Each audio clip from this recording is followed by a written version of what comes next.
당신이 매일 믿고 먹는 건강기능식품과 음식이 오히려 독이 될 수도 있다는 사실 알고 계신가요?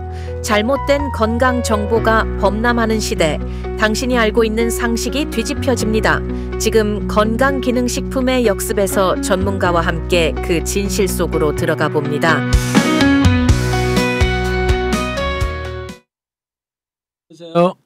건강기능성 식품의 역습 8번째 시간은 전통문화 기반의 사찰 음식을 이용한 치유식 이야기가 주제입니다. 오늘도 여러분과 함께하는 치유식 토크쇼 진행자 주영철입니다.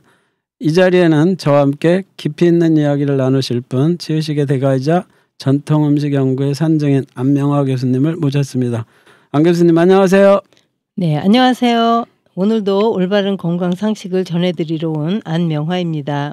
이제 본격적으로 전통문화에 기반한 사찰 음식으로 치유식 만들기를 시작할 텐데요.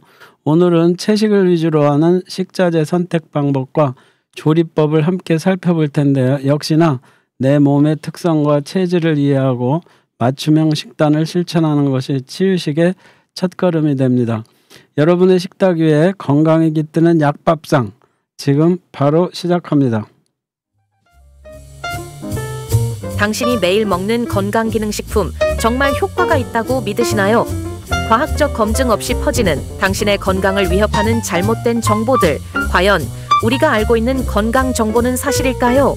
건강기능식품의 진실과 허구를 파헤칩니다. 매주 금요일 11시 건강기능식품의 역습에서 당신의 건강한 삶을 위한 현명한 시간을 투자하십시오.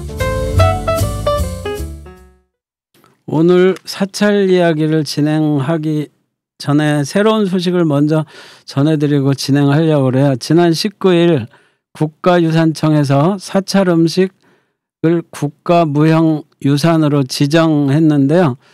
교수님, 제가 무지해서 질문 좀 할게요. 사찰 음식의 국가무형유산이라는 게 어떤 거죠?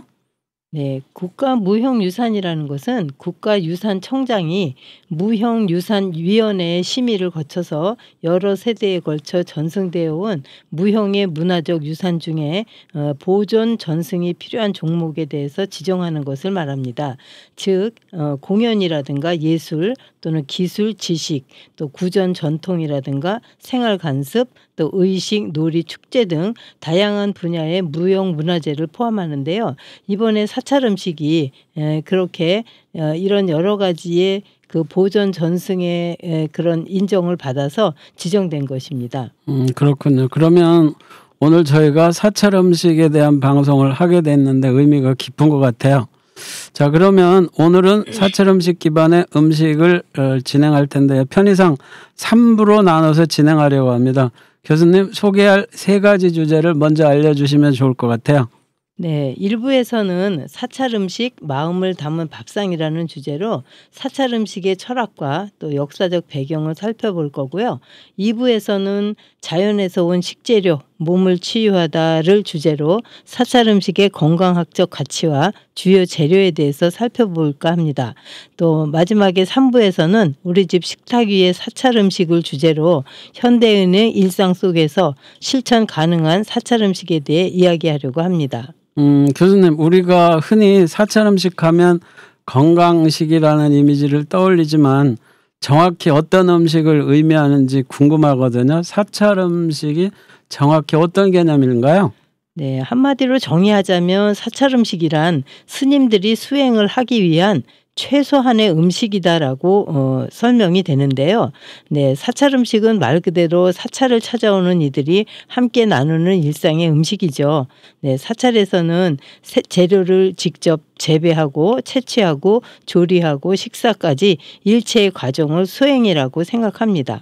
그렇군요. 그러면 혹시 이 사찰 음식은 언제부터 이거를 먹기 시작했을까요? 네, 이거 굉장히 중요한 일인데요. 네, 삼국시대부터인 것 같아요. 그때부터 이제 불교가 우리나라에 전래된 이후에 사찰 음식이 발달하게 되었고요. 네, 고려시대 때는 불교가 성행해지면서 식물성 식품을 좀 더 맛있게 먹는 법을 연구하다 보니까 뭐 기름과 또 조미료의 이용이 많아지게 되었거든요. 특히 기본적인 양념에서는 된장, 간장, 고추장이 기본이고요. 거기에다가 더불어서 버섯가루, 들깨가루, 콩가루 같은 천연 조미료, 또한 참기름, 들기름과 같이 식물성 기름 등이 개발되었습니다. 이렇게 육식을 절제하는 계율을 바탕으로 해서 우리가 쌈이나 또 국, 무침 같은 채소 음식과 특히 저장 음식인 장아찌와 또 김치, 동치미 같은 침채류가 개발되었고요. 또 차를 마시는 것이 일반화되면서 차와 함께 먹을 수 있는 떡 한가들이 발달이 되었죠. 그렇군요. 그러면 일반적인 채식 음식과 사찰 음식은 어떻게 다른가요? 네, 원래 사찰 음식은 세 가지 맛으로 분류를 한다고 합니다. 그래서 음식의 맛, 기쁨의 맛, 기의 맛이 있는데요. 이 음식의 맛이란 것은 식품 그 자체가 주는 맛이고, 기쁨의 맛이란 음식으로 인해서 마음이 기뻐지는 것으로 그 기쁨이 다시 좋은 약이 될 수가 있고요. 마지막으로 이 기의 맛이라는 것이 곧 수행으로 얻어지는 맛이라고 하는데, 정적인 음식을 말하죠. 교수님, 지금 듣고 보니까 상당히 심오한데요. 사찰 음식에는 오신채라는 것들을 쓰지 않는다고 그래요. 그런데 이제 마늘이나 파, 부추, 달래, 뭐 흥거 같은 것들이라고 그러던데, 일반적으로 이게 마늘, 파, 부추 이런 거 몸에 좋은 채소로 알려져 있잖아요. 그런데 왜 이런 재료들을 쓰지 않을까요? 네, 이런 재료들은 일반적으로 볼 때는 면역력 강화나 항암 효과 등 건강이 좋다고 알려져 있죠. 네, 하지만 불교에서는 특히 수행하는 스님들에게는 마음의 안정과 집중이 필요한데, 이 재료들이 정신을 흐트리고 탐욕이나 번뇌를 일으킨다고 여기기 때문입니다. 일반인 입장에서 조금 낯설 수 있지만 단순히 건강보다는 수행이라는 목적이 우선되는 거군요. 네, 사찰 음식에서는 재료 하나를 선택할 때도 깊은 뜻이 담겨져 있죠. 교수님, 또 사찰 음식 하면 자연을 닮은 음식이라고들 많이 표현하던데요. 자연의 흐름을 따른다는 것이 구체적으로 어떤 걸 말하는 건가요? 네, 사찰 음식에서 말하는 자연의 흐름을 따른다는 건 계절에 따라 나오는 제철 식재료를 사용하고 또 최소한의 손질만으로 재료 본연의 맛을 살리는 걸 뜻하죠. 뭐 예를 들자면 봄에는 겨울을 이기고 자라난 새싹과 나물이 겨울에 우리 침체되었던 우리 몸과 마음의 기운을 북돋아주고, 또 여름에는 오이나 수박 같은 수분이 많은 채소들이 우리 수분을 보충해주고요. 또 뜨거운 햇빛으로 잘 익은 과일들이 활기를 넘치게 해주잖아요. 또 가을에는 땅이 단단해지면서 땅속의 뿌리도 단단해진 뿌리 채소나 또 살이 오른 곡물이 우리의 근골을 건강하게 하고, 겨울에는 가을에 갈무리 해두었던 저장식품을 사용해서 부족한 영양을 보충하죠. 이렇게 자연이 주는 대로 먹는 것이 기본이라는 말입니다. 그렇군요. 말씀을 듣다 보니 사찰 음식 조리 자체가 명상처럼 느껴지네요. 조리하는 사람의 마음가짐도 중요하겠어요. 네. 사찰 음식에서는 음식은 만드는 사람의 마음을 담는다고 합니다. 그래서 음식을 만들면서 욕심을 버리고 또 집중해서 조리하는 건 역시 하나의 수행이라고 해서 조리 과정에서도 그런 불필요한 장식이나 과도한 맛내기를 삼가고 있는 그대로의 맛을 존중하고 있죠. 그렇군요. 그야말로 먹는 것도 만드는 것도 모두 수행의 연장선이라고 생각할 수 있겠네요. 네, 사찰 음식은 자연에서 온 재료를 자연의 흐름에 따라 조리하고 감사한 마음으로 먹는 과정을 통해서 몸과 마음을 모두 맑게 하려는 실천이고요. 바로 이러한 실천이 사찰 음식이 가진 철학입니다. 교수님, 사찰 음식에서 식사라고 안 하고 공양이라고 부르잖아요. 저는 처음에 공양이라 그러길래 뭐 거창한 의식이라도 치른 줄 알았거든요. 이 공양, 여기서 설명을 좀 해주시면 좋을 것 같아요. 네, 실제로도 일종의 의식이 맞습니다. 이렇게 단순히 배가 고파서 먹는 게 아니라 음식에 깃든 생명과 정성에 감사하며 먹는 수행의 일부분인데요. 바루 공양이란 말 자체가 아주 깊은 의미가 담겨 있거든요. 바루란 것은 스님들의 밥그릇을 뜻하고 공양이라는 것은 공경하는 마음으로 필요한 것을 올린다라는 뜻이거든요. 그래서 식사 전에 스님들은 이런 개송을 꼭 외우시고 식사를 하는데요. 이 음식이 어디에서 왔는고 내 덕행으로 받기가 참으로 부끄럽네. 마음의 온갖 욕심 버리고 몸을 지탱하는 약으로 삼아 도업을 이루고자 이 공양을 받습니다라고 하시면서 드십니다. 그리고 이 드실 때도 음미를 하면서 절대 말을 하지 않고 드시고요. 또 식후에는 세발이라고 해서 그릇에 물을 따라 헹구고 마지막에는 그 물까지 마셔버리거든요. 이는 음식물 쓰레기를 남기지 않는 철저한 절제의 실전이라고 볼 수 있죠. 그렇군요. 그럼 배고픈 것도 수행이다 이런 건가요? 저는 배고픔 짜증부터 나던데. 네, 그 배고픔마저도 들여다보라고 해요. 그래서 사찰에서는 음식을 남기지 않는 것이 굉장히 중요합니다. 교수님 말씀을 듣고 보니 우리가 밥을 너무 무심하게 먹고 있었던 것 같아요. 네, 그렇습니다. 결국 사찰 음식은 욕심 없이 감사한 마음으로 남기지 않고 이 세 가지만 기억해도 오늘 공양은 성공이라 할 수 있겠어요. 그러면 아까 위에서 잠깐 건너뛰었는데 오신채에서 흥거라는 게 나오거든요. 이것이 네. 어떤 재래예요?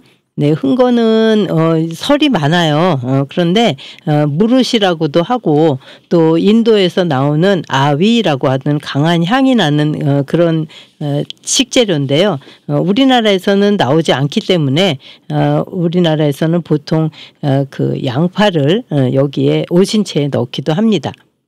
그렇군요. 그러면 사찰에서 식사를 할 때 이제 식사가 아니지. 바루 공양이라고 해야 되죠. 네. 근데 이 바루 공양을 할 때 그 음식의 식재료 같은 것들이 궁금해서 물어보면 어떻게 돼요? 그러면 큰일 나죠. 이거 쫓겨나는 거예요? 쫓겨나진 않지만 이제 그런 의미를 이렇게 음미하면서 두셔야 되는데 네. 이런 그런 분위기를 망치는 그런 상황이 벌어지겠죠. 그래서 항상 조용히 끝까지 이렇게 말 안 하고 먹는 게 좋은 거예요. 중요하죠. 근데 제가 보니까 그 어떤 느낌이 나냐면 일본에 가서 식당을 한번 들어가 봤거든요. 근데 식당에 들어가 보니까 그 플라스틱 그릇을 쓰는지 밥을 먹을 때 거기 있는 사람들 되게 조용하더라고. 우리 식당은 막 시끄러운데. 근데 나중에 들어보니까 밥그릇 긁는 소리만 들리더라고요. 이 바루는요 원래 나무로 만드는 거예요. 그래서 그 이제 뭐 이렇게 들고 다니면서 또 드시고 하시고 4개로 나눠져 있거든요. 그래서 이제 밥그릇, 물그릇, 그다음에 반찬 그릇 뭐 이렇게 나눠져 가지고 가지고 다니는데 그래서 그거를 이제 그 마지막 물까지 다 먹어서 깨끗하게 이렇게 없애는 거예요. 네네네. 근데 그러면 이거 외국 사람들이 보면 깜짝 놀라지 않을까요? 왜요? 음식 씻은 물까지 마신다고. 근데 그것도 이제 아까의 절제의 한 부분이라고 생각할 수 있고요. 그래서 여기서는 우리가 사찰 음식을 할 때 그냥 음식이라는 그 개념보다도 아까 제가 처음으로 얘기했잖아요. 최소한의 음식이라고. 그래서 많이 드시는 것도 안 되고 남기는 것도 안 되고 굉장히 뭐라고 할까나 조금 사찰 음식을 대할 때는 마음가짐부터 이게 달라져야 된다는 생각이 많이 근데 이제 제가 물어본 거는 외국 사람이 사찰 음식에 대한 개념 없이 밥을 다 먹고 거기다 물을 부어가지고 그것까지 싹 마시면 이게 문화적 쇼크가 오지 않을까 해서 한번 여쭤봤어요. 자, 그러면 잠시 노래 한 곡 듣고 이어가겠습니다.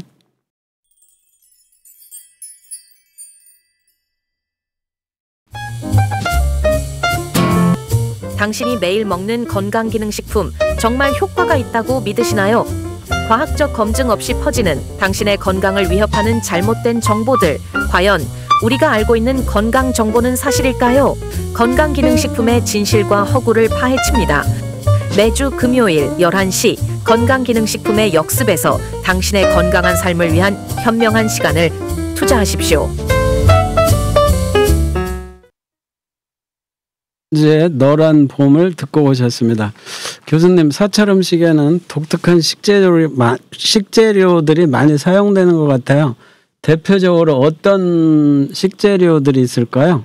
네, 사찰 음식은 채식 위주잖아요. 네. 그래서 우유를 제외한 일체 동물성 식품과 또 5가지 매운맛을 내는 오신채를 사용하지 않고 기본적으로 자연에서 나는 제철 식재료를 중시합니다. 뭐 예를 들자면 산나물, 들나물, 또 버섯류라든가 해조류, 콩류, 또 뿌리채소 등이 대표적인데요. 마늘이나 파 같은 오신채는 쓰지 않지만 그 대신 다양한 채소와 곡물로 맛의 균형을 맞추고 또 음식의 간을 맞추기 위해서 가장 중요한 재료로는 발효식품인 간장, 된장, 고추장을 쓰고 있죠. 뭐 우리 요즘 뭐 봄에 나오는 고사리, 취나물, 곰치, 두릅, 또 가을에는 더덕, 도라지 같은 재료들은 계절마다 다양하게 활용이 되고요. 이런 식재료는 단순히 맛뿐만 아니라 우리 몸에 꼭 필요한 영양소가 풍부하죠. 그렇군요. 교수님, 그럼 발효 음식이 사찰 음식에서 차지하는 비용이 꽤 크다고 들었거든요. 특히 사찰에서 된장과 같은 발효 음식이 건강에 얼마나 중요한지 또 요리에 얼마나 그 중요성이 있는지 궁금해요. 설명 좀 해주시겠어요? 네, 발효 음식은 사찰 음식의 핵심 중에 하나죠.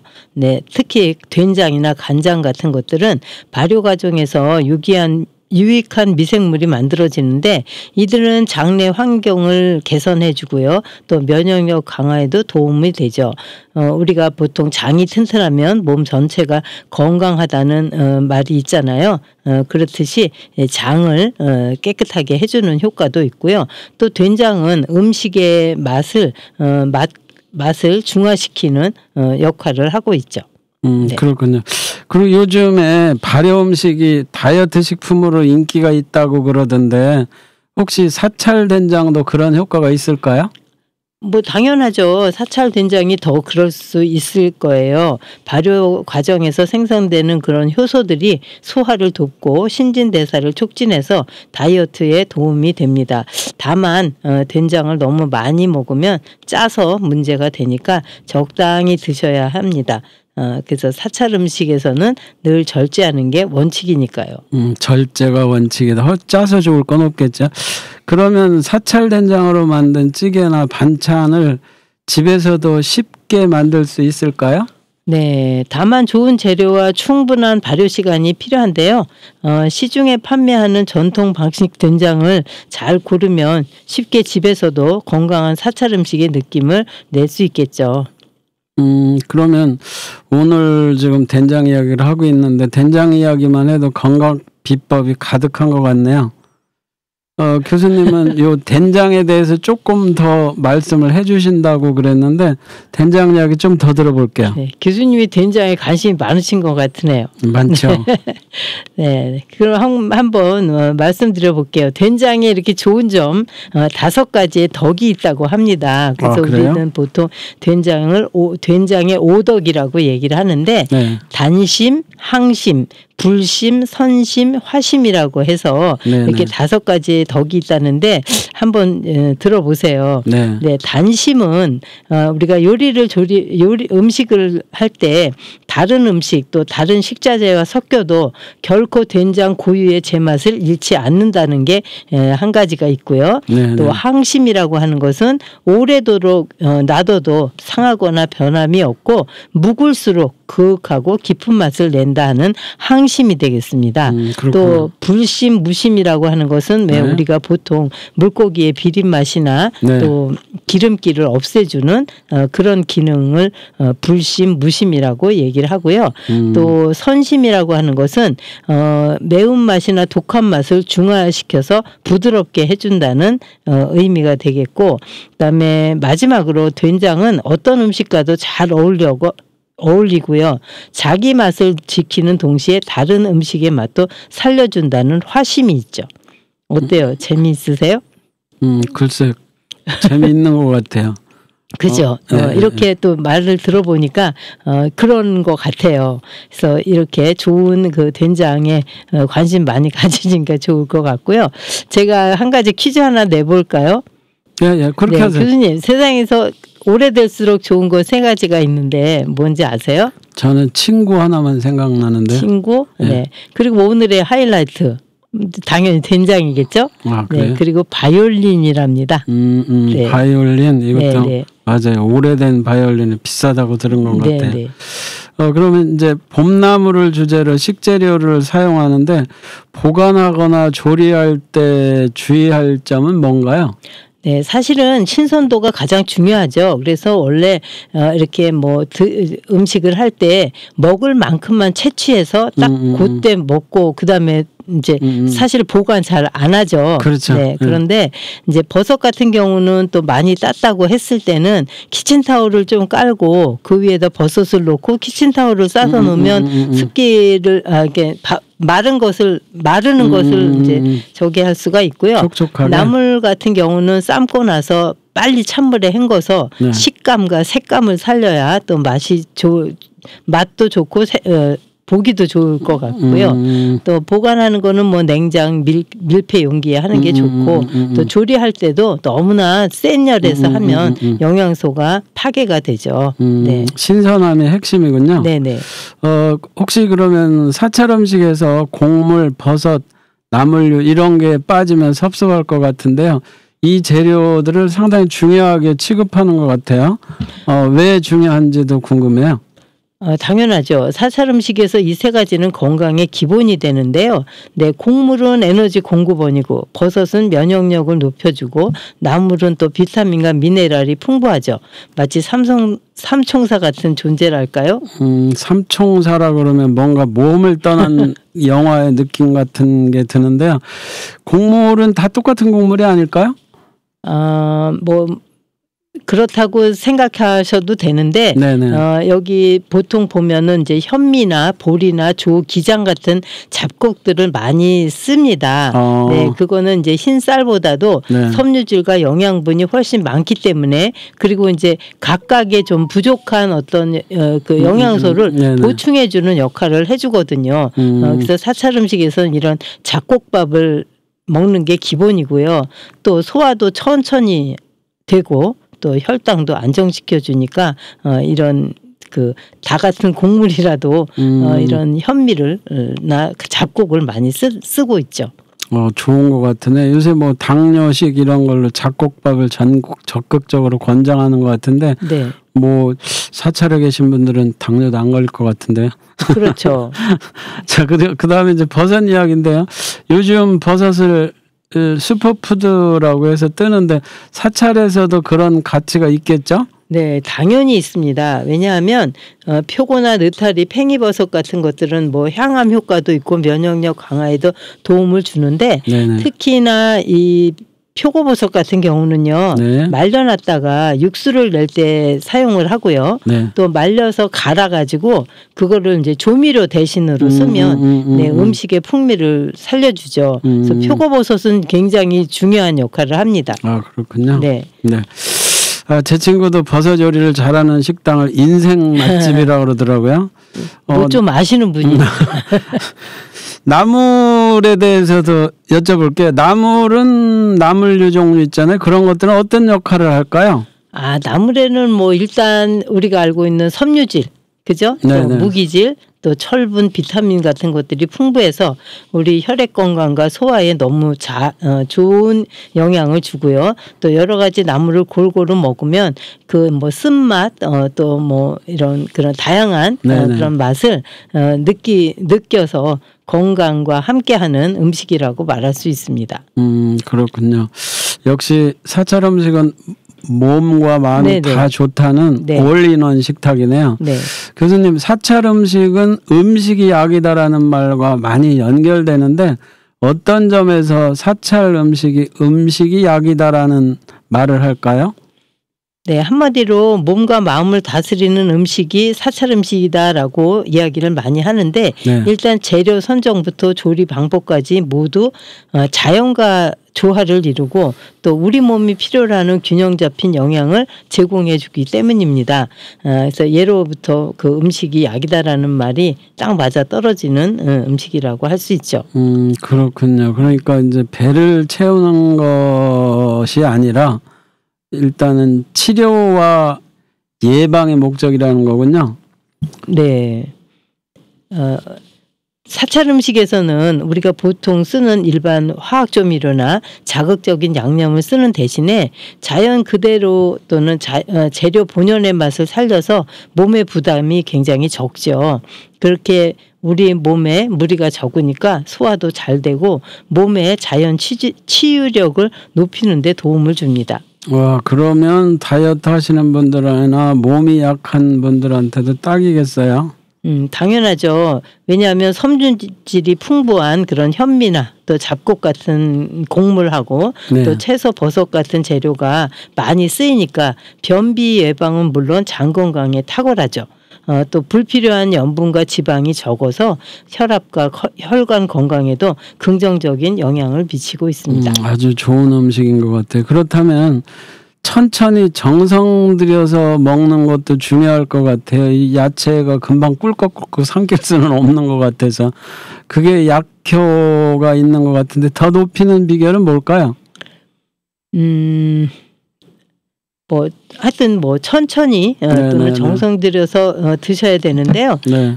먹는 방법 아까도 말씀 안 하면서 그 음미를 이렇게 하면서 드시라고 했잖아요. 그게 먹는 태도까지 건강에 영향을 주기 때문에 정말 그 천천히 또 꼭꼭 씹으면서 이 음식이 저도 마찬가지거든요. 저도 이렇게 나물을 먹을 때 나한테는 비타민 A가 좋구나 이렇게 생각하면서 먹습니다. 그래서 몸이 영양을 잘 흡수할 수 있게 하니까 너무 빠르고 급하게 드시지 않는 게 좋겠다는 생각입니다.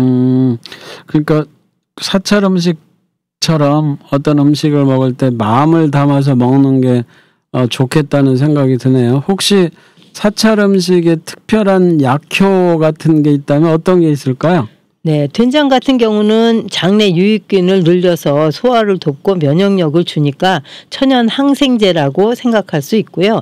또 버섯이나 채소 곡물에는 항산화 물질이 많아서 노화 예방에도 효과적이고 성인병 예방에도 도움이 되죠. 오늘 덕분에 음식이 얼마나 중요한지 다시 생각을 하게 됐습니다.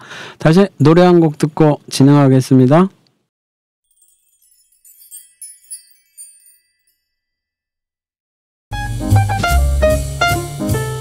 당신이 매일 먹는 건강기능식품 정말 효과가 있다고 믿으시나요?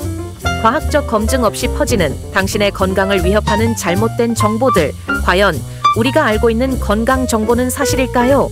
건강기능식품의 진실과 허구를 파헤칩니다. 매주 금요일 11시 건강기능식품의 역습에서 당신의 건강한 삶을 위한 현명한 시간을 투자하십시오.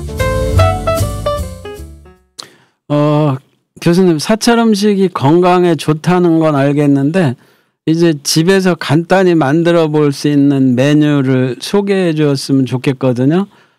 요즘 현대인들의 생활이 바쁘니까 복잡한 것들은 싫어하는 것 같아요. 유튜브에도 1분짜리 이런 영상들이 많이 구독자 수가 많던데 오늘 요 집에서 간단히 만들 수 있는 메뉴 좀 소개 좀 해주시죠. 네. 사실 지금까지 소개해드린 재료들로 간단하게 시작할 수는 있습니다. 네네. 그런데 그래도 만드실 때 어떻게 하시라고요? 의미를 생각하면서 만드시라고. 가공을 들어라는 것밖에 기억이 안 나요. 자, 먼저 밥부터 한번 해보죠. 네네. 네, 표고버섯 우엉밥인데요. 간단하죠. 우리가 현미 많이 쓴다고 했으니까 네. 현미 2컵 그리고 이거는 한 4인 기준이에요. 표고버섯 3장, 우엉 10cm, 그다음에 당근 4분의 1개, 감자 반개, 그리고 된장과 들깨가루가 1큰술씩 있으면 되겠는데요. 현미는 하루 전날 깨끗이 씻어서 충분히 불려놓고요. 그다음에 표고, 당근, 감자, 우엉은 은행만 한 하게 같은 크기로 썰어 주시면 됩니다. 냄비에 현미, 표고, 당근, 감자, 우엉을 넣고 여기에 물에다가 된장과 들깨가루를 풀어가지고 그 물로 밥을 짓는 거예요. 네, 그래서 중간에 하다가 한번 섞어주시면 재료가 잘 섞이도록 섞어주셔서 밥을 지으시면 됩니다. 그러면 나중에 이 된장이 들어갔기 때문에 되게 간도 맞고요. 또 들깨가루가 들어가서 아주 부드러운 맛있는 밥이 되죠. 그다음에 두 가지가 있는데요. 이제 나물 종류로 두 가지를 한번 해볼 텐데 이 표고버섯을 그냥 했어요. 그래서 표고버섯하고 양파, 그다음에 다시마 육수가 한 3큰술, 그다음에 간장 1큰술, 들깨가루와 한 작은술, 식용유 이러면 되는데 양파와 표고버섯은 얇게 채 썰고요. 팬에 기름을 두르고 표고버섯과 양파를 넣은 다음에 다시마 육수와 간장을 넣어서 볶아줍니다. 그런데 다시마 육수는 무슨 의미냐 하면 말하자면 마늘 대신으로 넣는 거예요. 네, 그래서 재료가 부드럽게 익을 때까지 중불에서 조리한 다음에 들깨가루를 넣어서 마무리하시면 됩니다. 네, 그다음에 이제 기본 나물 무침인데요. 뭐 제철 나물들 한 100g 정도 하고 뭐 간단하게 하려면 소금, 깨소금, 참기름만 있으면 되거든요. 아주 간단하고요. 네, 그래서 나물은 다듬어서 데치거나 살짝 삶은 다음에 찬물에 헹궈서 물기를 꼭 짜고 소금, 참기름, 깨소금을 넣어서 가볍게 무쳐주시면 되는데 혹시나 이제 요즘 같은 경우 생으로 겉절이식으로 무칠 경우에는 고춧가루, 설탕, 간장, 식초, 깨소금, 참기름으로 가볍게 무치면 똑같은 재료지만 다른 또 어떤 그 맛을 느낄 수가 있겠죠. 이렇게 구체적으로 알려주시니 따라하기는 쉬울 것 같아요. 특히 마늘 대신 다시마 육수로 대체한다니 신기하기도 하네요. 그래도 맛있겠죠? 네, 맛있습니다. 네, 최소한의 양념으로 재료 본연의 맛을 살리는 게 특징이니까 부담 없이 건강한 식사하시길 바랍니다. 이거 많이 먹어도 배 안 나오죠? 네, 안 나옵니다. 밥과 나물이 있으니 이제 이번에는 국물이 한 가지 있으면 좋겠어요. 네. 여기서도 좀 알려주시죠. 그렇죠. 우리가 이제 두부가 많이 쓰이거든요. 네, 두부하고 버섯에 들깨가루를 첨가해서 고소하고 담백하게 만든 영양 들깨찜입니다. 아, 찜. 네. 네네. 그래서 두부 2분의 1모, 새송이 1개, 표고버섯 3개, 미나리 줄기 10개만 있으면 되는데요. 네, 국간장, 식용유, 들기름, 들깨가루가 있으면 됩니다. 네, 우선 육수를 좀 내야 되는데요. 아까 말씀드렸던 것처럼 물에다가 말린 표고 2장하고 다시마 뭐 가로 세로 5cm 크기의 다시마를 넣고 센 불에서 끓여줍니다. 네, 끓여오르면 다시마를 건져내고 약한 불로 줄여서 한 10분간 끓여주는데요. 여기 다시마를 먼저 건져내는 이유는 이제 끈적끈적하지 그 국물이 끈적끈적하지 않게 하려고 하는 거고요. 이제 두부 같은 경우는 가로 2cm, 세로 4cm, 두께가 1.5cm 크기로 썰어주시고 키친타올에다 올려서 소금을 좀 뿌려서 10분간 절여준 다음에 그러면 이제 물기를 제거하면 두부가 좀 단단해지죠. 잠깐만요. 네. 여기서 이렇게 정교하게 안 썰어도 되죠? 센치 딱딱 맞춰서 썰어야 돼요? 아니요, 그냥 같은 크기로 같은 크기와 모양으로 썰어주시면 음식이 좀 깔끔해 보이죠. 모양이 이쁘다. 네네네. 그다음에 새송이도 마찬가지인데요. 뭐 가로 2cm, 세로 4cm, 그리고 요거는 두께가 한 0.5cm 크기로 썰고요. 또 표고버섯은 밑둥을 제거해서 0.5cm 두께로 썰어줍니다. 미나리는 줄기 부분만 5cm 길이로 썰고요. 또 이제 팬에 식용유를 두르고 먼저 두부를 앞뒤로 노릇하게 지져줘서 이렇게 단단하게 만들어 주시고 다음에 팬에다가 들기름을 두르고 송이버섯, 표고버섯을 넣고 국간장을 넣어서 볶아줍니다. 네, 그다음에 이게 다 볶아지면 아까 만든 그 채소 육수를 넣고 들깨가루를 넣어서 두부와 함께 1분간 끓이다가 미나리 넣고 살짝 꺼주시면 되죠. 네, 이렇게 영양이 풍부한 두부와 버섯을 듬뿍 넣어서 만든 영양 들깨찜은 성장기 어린이나 또 몸이 허약한 사람에게 잃어버린 입맛과 활력을 되찾아 주죠. 그렇군요. 자, 그러면은 이번에는 사찰 음식의 현대적 재해석으로 그 한식당 이런 데서 창의적인 메뉴 같은 것들도 나오고 뭐 또 외국에 보면 사찰 음식이 뭐 해외에서도 막 초청해서 강연을 듣고 그러던데 이거에 대해서도 좀 소개 좀 해주실까요? 네, 오늘은 버섯 탕수를 좀 한번 해볼까 해요. 네네. 네, 생표고하고 표고버섯 200g씩 하고 양파, 청피망, 홍피망으로 뭔가 반 개씩만 있으면 됩니다. 그리고 이제 튀겨야 되니까 튀김옷은 밀가루하고 녹말가루가 있으면 되고요. 또 식용유 이렇게 있으면 되는데 교수님 탕수라는 게 무슨 뜻인지 아세요? 네, 탕은 생각을 안 해봤어요. 달다는 뜻이에요. 아, 그래요? 그리고 수는 시다는 뜻이거든요. 달고 신 소스에 묻혀낸 버섯이라는 뜻입니다. 그래서 소스를 이거 기억을 해주시면 좋을 것 같아요. 새콤하구나. 네, 그래서 탕이 먼저잖아요. 네네. 그래서 설탕이 좀 많아요. 설탕은 3큰술, 식초는 2큰술, 그리고 간이 되는 간장은 1큰술. 그래서 설탕, 식초, 간장이 3대 2대 1로 물 한 컵에다가 놓고 끓여주시면 이게 소스가 되는 거고요. 그다음에 이제 농도를 맞추기 위해서는 전분 1큰술과 물 1큰술을 섞어 놓으시면 되거든요. 자, 이 빨리빨리 해보죠.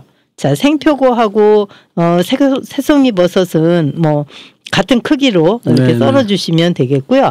여기다가 가지나 또는 연근이 들어가면 되게 더 맛있을 것 같아요. 네, 더 있으면 넣으시면 색도 예쁘고 하시고요.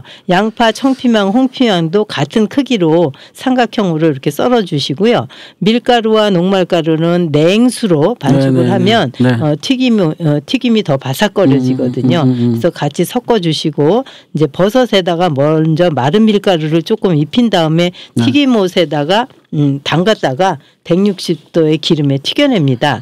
그리고 이제 먹에다가 기름을 두르고 양파, 청피망, 홍피망을 볶다가 소스를 넣고 끓여주세요.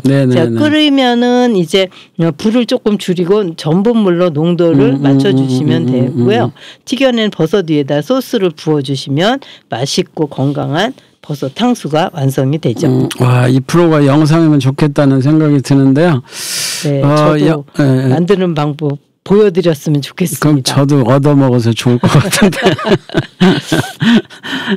자, 그러면 다음에는 어떤 요리가 될까요? 네, 다음에는 이제 많이 쓰이는 우엉 잡채가 되겠는데요. 네, 우엉은 원래 뭐 그 섬유질이 많아서 우리가 그 변비 예방에도 좋고 다이어트에도 좋죠. 네, 그래서 우엉 6cm 길이 2대, 또 당면 200g, 풋고추 5개만 있으면 되고요. 그 외에 뭐 여러 가지 이제 들기름, 간장, 조청 이런 것들이 있는데 한번 만들어 볼게요. 네, 우엉은 일단 잘 씻어서 칼등으로 껍질을 벗기고 6cm 길이로 곱게 채를 썰어 주세요. 또 풋고추는 반으로 갈라서 씨를 빼고 채 썰어 주시고 당면은 물에 불린 후 적당히 잘라 놓으시고요. 그러면 이제 한 번은 기름을 두르시고 우엉을 넣어서 우엉을 오래 볶아 주셔야 돼요. 오래 볶다가 이제 간장하고 조청을 넣어서 조금 졸인다는 형식으로 만들어 주시고 또 다시 팬에다가 간장과 설탕을 넣고 당면을 넣어서 당면도 역시 다시마 국물과 함께 볶아 주시면 그 간이 잘 배겠죠. 그다음에 채 썬 풋고추도 살짝 볶아낸 다음에 다 같이 합쳐서 이제 흑임자와 후추와 참기름을 넣어서 잘 섞어주면 건강에 좋은 우엉 잡채가 완성이 됩니다. 아까 우리 밥도 했고요. 또 들깨찜도 했고요. 또 여러 가지 나물도 했고 버섯 탕수에 우엉 잡채까지 했으면 건강하고 훌륭한 상차림 아닌가요? 그러네. 이게 손님들 초대해도 좋을 것 같아요. 네, 맞습니다. 초대 상차림 맞아요. 그러게요. 근데 이제 사찰 음식이 여러모로 좋다는 건 알겠는데요. 이게 현대 영양학에 맞춰서 생각해 보면 주의할 점이나 보완할 사항 같은 것도 있을까요? 네, 사찰 음식은 몸에 좋고 정상까지 맑게 해준다는 네, 정신까지 네, 맑게 해준다는 점은 네. 여러 연구와 경험을 통해서 알려져 있지만 영양학적 관점에서는 주의가 필요한데요. 우선 곡물이나 채소, 콩류 중심이라서 단백질이나 식물성에 치우쳐 있고요. 철분이나 비타민 B12가 부족할 수 있거든요. 그래서 성장기 청소년이나 활동량이 많은 분들 또 고령자라면 이러한 영양소를 보완해 줄 필요가 있죠. 또 그렇군요. 너무 저염식으로 예. 하다 보면 또 네. 에너지 섭취가 부족해질 수 있으니까 체질과 생활 패턴에 맞춰서 조절하는 것이 좋습니다. 그렇군요. 그러면 혹시 현대적으로 재해석한 사찰 음식의 식문화가 어떤 영향을 주나요? 네, 우선 사찰 음식이라는 것은 전통적인 수행 음식이지만 최근에는 그 철학과 건강함을 바탕으로 현대적인 방식으로 재해석돼서 대중문화 또는 웰빙 트렌드, 요리 예술 등 다양한 영향을 주고 있습니다. 요약하면 현대의 사찰 음식은 전통 속의 지혜와 현대적 감각을 연결한 음식 문화의 새로운 형태로 이제 채식, 비건, 웰빙이라는 트렌드와 맞물리며 단순한 먹거리를 넘어서 삶의 철학과 힐링의 도구로 다시 태어나고 있죠. 교수님, 육식 위주의 식단에서 채식으로 바꾸고 싶은 분들이 방송을 들으면 늘어날 것 같기도 하거든요. 네. 사찰 음식을 참고해서 그 육식에서 채식으로 바꾸려면 어떻게 접근을 하는 게 좋을까요? 그러게요. 육식에서 채식으로 넘어갈 때 무리하게 고기를 끊는 게 사실 힘들죠. 그렇죠. 네, 그런데 일단 사찰 음식에서 아까 얘기한 대로 자연의 재료로 맛을 내는 방식을 배워두는 게 좋고요. 네네. 예를 들어서 두부나 버섯 또는 곡물은 그래서 그 육류의 빈자리를 자연스럽게 채워주기 때문에 네네. 일주일에 하루 정도 이제 채식데이를 정해서 실천해 보시면 좋을 것 같아요. 그래서 서서히 습관이 되고 나면 몸도 마음도 편해지는 걸 느끼실 수 있을 겁니다. 그러니까 이게 그 채식데이라는 것들을 정해서 이게 순차적으로 천천히 넘어가야 좋겠다라는 말씀이신 거죠? 네네. 네, 그러면은 오늘은 사찰 음식에 대해서 이제 다양하게 3부로 나누어서 이야기를 해봤는데요.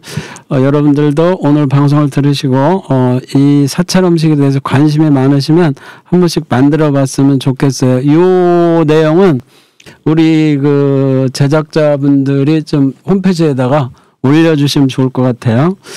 자, 지금까지 함께해 주신 교수님께 감사드리며 오늘도 일상에서 한 끼라도 사찰 음식처럼 정갈하고 건강하게 음식을 드셔보실 길 권해드립니다. 교수님 감사합니다.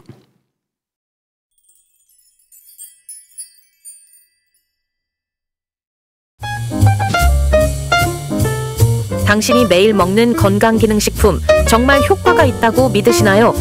과학적 검증 없이 퍼지는 당신의 건강을 위협하는 잘못된 정보들, 과연 우리가 알고 있는 건강 정보는 사실일까요? 건강기능식품의 진실과 허구를 파헤칩니다. 매주 금요일 11시 건강기능식품의 역습에서 당신의 건강한 삶을 위한 현명한 시간을 투자하십시오. 악동 뮤지션 기블러브를 들으셨습니다. 오늘은 사찰 음식이라는 주제로 안명하 교수님과 함께 정말 풍성한 이야기를 나눴습니다. 오랜 역사와 수행의 철학이 담긴 사찰 음식이 단순한 음식이 아니라 자연의 조화를 이루며 몸과 마음을 치유하는 하나의 삶의 방식이라는 걸 느낄 수 있었는데요. 채식을 고민하시는 분들, 건강한 식생활을 실천하시고 싶은 분들께 큰 도움이 되었을 것 같습니다. 집에서 실천할 수 있는 간단한 사찰 음식 레시피부터 육식 위주의 식단에서 채식으로 전환까지 작은 변화가 큰 깨달음으로 이어질 수 있다는 점 꼭 기억해 주시고요. 오늘 방송이 여러분의 식탁에도 따뜻한 변화의 씨앗이 되기 바랍니다. 지금까지 진행의 주영철, 도움 말씀의 안명하 교수님, 기술감독 유소민 님이 함께했습니다. 다음 시간에도 더 깊고 정확한 건강 정보로 여러분을 찾아뵙겠습니다. 내일은 분명 오늘보다 더 건강해질 겁니다. 볼빨간 사춘기 나만의 봄 들으시면서 저는 이만 물러가겠습니다. 안녕히 계세요.